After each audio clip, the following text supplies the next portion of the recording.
నాకు అంగస్తంభనలు అంతగా లేవు. డాక్టర్కి చూపిస్తే పురుషాంగానికి షాక్ ట్రీట్మెంట్ ఇస్తే రక్త ప్రసరణ పెరిగి అంగం స్ట్రాంగ్ అవుతుందని అన్నారు. అలాగే చేయించుకున్నాను. రిజల్ట్ ఏమీ కనిపించలేదు. షాక్ ట్రీట్మెంట్ వల్ల ప్రయోజనం ఉంటుందా ఉండదా? ఈ షాక్ ట్రీట్మెంట్ గురించి ఏంటంటే సాధారణంగా ఫిజియోథెరపీలో వాడతాం. ఆ ఫిజియోథెరపీలో ఏంటంటే ఫైబ్రస్ టిష్యూ, స్ట్రాంగ్గా ఉన్న ఫైబ్రస్ టిష్యూ కోసమని అది మెత్తబడడం కోసం కూడా ఉంటుంది ఫిజియోథెరపీలో. ఎక్స్ట్రా కార్పొరేట్ షాక్ థెరపీ అనేది అంటన్నమాట. ఇది అంతేకాకుండా లోపలైనా క్లాట్స్ ఉన్నట్లయితే క్లాట్స్ కూడా మనకి ఒక కరిగిపోవడానికి ఇవ్వడం జరుగుతుంది అన్నమాట.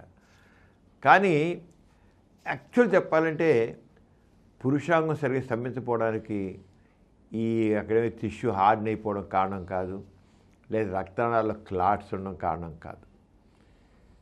కానీ పెట్టుకుని లక్షలు పెట్టి అది ఎక్కువ కొన్నాళ్ళు ఏం చేస్తానికి పెద్దానికి ఇంకా ఇది బిజినెస్ కమర్షియల్గా చేయడం తప్ప దాని యొక్క యూటిలిటీ, దాని యొక్క ఉపయోగం అనేది చాలా లిమిటెడ్.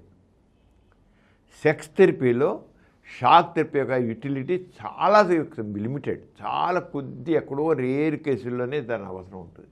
కానీ ఇక ఎవరికైతే ఇది సరిగ్గా లేకపోయినా సరిగ్గా ఎరెక్టైల్ డిస్ఫంక్షన్ ఈడి ఉన్న ప్రతి కేసులో కూడా ఒక కమర్షియల్ యాంగిల్లో దాన్ని మిస్యూజ్ చేయడం అవుతుంది అన్నమాట. అంతేగాని షాక్ థెరపీ అనేది చాలా అరుదు, దాని యూసేజ్ లేదు, చాలా ఒక. కానీ ఏం చేస్తుందంటే ఈడి అండ్ ఎరెక్టైల్ డిస్ఫంక్షన్ అంటే షాక్ థెరపీ అనడం వాళ్ళు ఎవరుగా ₹1,00,000 దాకా గుంజడం అది జరుగుతుంది అన్నమాట. అది కాదు అలాంటి కేసులు, ఇలాంటి కేసులు చాలా కేసుల్లో సింపుల్గా వయాగ్రా బిళ్ళను అవసరం ఉంటే టెస్టోస్టెరాన్ మందులు ఇస్తే సరిపోతుంది. ఈ లక్షలు ఖర్చు పెట్టి ఒక షాక్ థెరపీకి 10,000, 20,000, 40,000 అలా పుచ్చుకొని ₹1,00,000 ఈజీగా గుంజేస్తారు. అది కేవలం ఎక్స్ప్లాయిటేషన్, ఇగ్నోరెన్స్ని ఎక్స్ప్లాయిట్ చేస్తున్నారు. దానిలో రోల్ ఇది వెరీ లిమిటెడ్. ఎక్కడో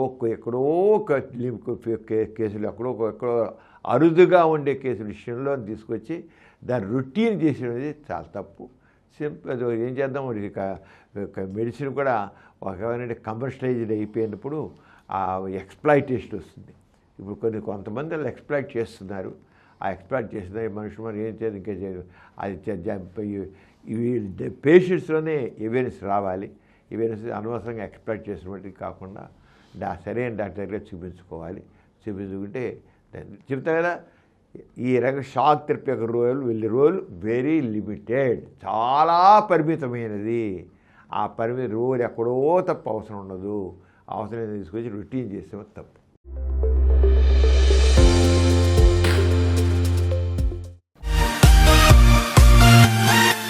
ఈ కార్యక్రమం మీకు ఎంతో నచ్చింది కదా. ఇటువంటి మరిన్ని వీడియోల కోసం అనతి కాలంలోనే 20 కోట్లకు పైగా వ్యూస్ సాధించిన సమరం ఛానల్ సమర్పించు సమరం మీకోసం ఛానల్కు సబ్స్క్రైబ్ చేయండి, లైక్ చేయండి, మీ ఫ్రెండ్స్కి షేర్ చేయండి. అలాగే ప్రక్కనున్న గంట సింబల్ని ప్రెస్ చేయడం మర్చిపోకండి.